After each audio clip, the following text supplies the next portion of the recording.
Welcome to Presence with Peacock Voices, our YouTube channel where we discuss how mastering the human voice will allow you to become the leader and communicator that you want to be.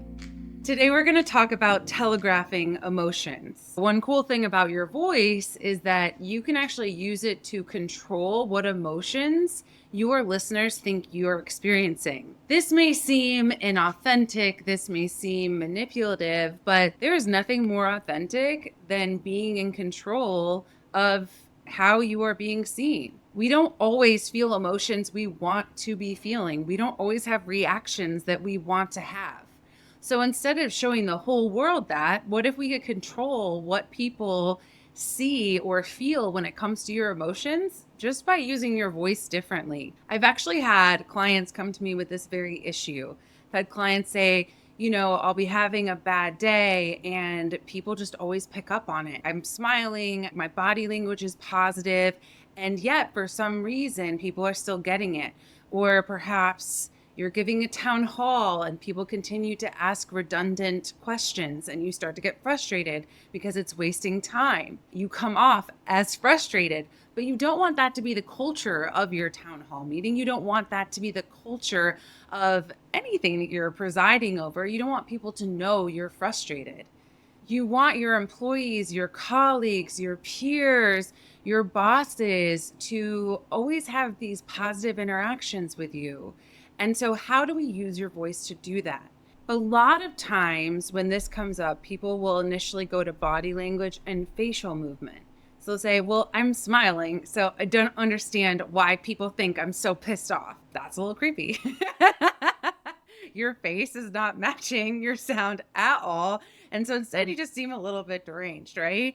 Or it's like, I'm trying really hard not to be emotional or make you think I'm being emotional. And so look how happy I look, but actually I sound like I'm about to cry, right? That is uncomfortable for the listener and probably for you. And your voice is a super powerful tool to communicate emotions. It's actually one of the main cues we listen for. Think about it. When you're on the phone, you can't see anybody. You don't see faces, you don't see body language, but you usually know what people are feeling based on how they use their voice. Hi, how are you? Hi, how are you? Hi, how are you? Those three don't mean the same thing. So how do you go about controlling or commanding your voice when it comes to sharing emotions? Well, like everything I tell you in these videos, it starts with observation. What emotions are you telegraphing? And when do you telegraph them? And what are the vocal attributes that go into that? So if you're somebody who finds that you're telegraphing emotions you don't want people to pick up on, compare that to when you are telegraphing emotions you do want people to pick up on. What are the vocal attributes that are shifting? I don't want people to know that I'm really pissed off. When I'm really pissed off, I'm so frustrated, I'm so annoyed. I just want you to get it. This is so frustrating. How is this speech pattern different from my normal speech pattern of like, hey, this is going great. I'm so excited. I just want you to come along for this ride with me. Well, a couple of things. My resonance shifted, it was a little bit more forward. I sent my sound more forward. It was more rhythmic.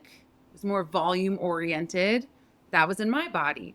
The next thing I would do, start to imagine those conversations, but utilizing the attributes of when I'm speaking and telegraphing the emotion that I want to be telegraphing, which is encouragement and positivity, creating a space where people feel like they can have their voices heard. What are those characteristics? Well, it's a more melodic line. It's continuous sound. It's using a lot of inflection. It's having a slightly richer resonance, less aspiration. So now I'm going to apply those attributes to a frustrating moment. Just take a sentence. Say, hi, how are you? And get flexibility back and forth between the two. Hi, how are you? That's my frustrated speech. Hi, how are you? That's my encouraging speech. Now, get flexible, get comfortable moving back and forth between the two. The more flexibility you have and the quicker you're able to make adjustments, the more flexibility you have and the quicker you're able to make adjustments in real time. When you're in that conversation, when you're having that moment of frustration or fear or feeling emotional, all of these things.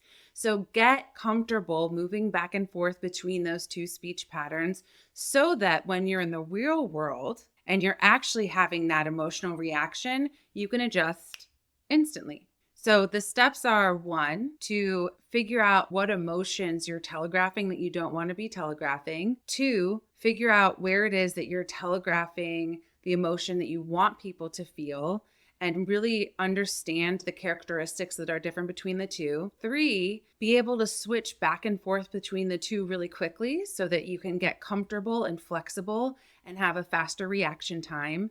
And then four is to implement that and practice that in real time and be able to close the gap between recognizing you're using the speech pattern that is showcasing the emotion you don't want to be showcasing, and instead utilizing the speech pattern that showcases the emotion you do want people to feel and want them to perceive that you are feeling. This will allow for you to have so much more control in your work life. This will allow for you to control the emotions in the room. This will allow for you to be way more effective because all of a sudden you go from being reactive to proactive.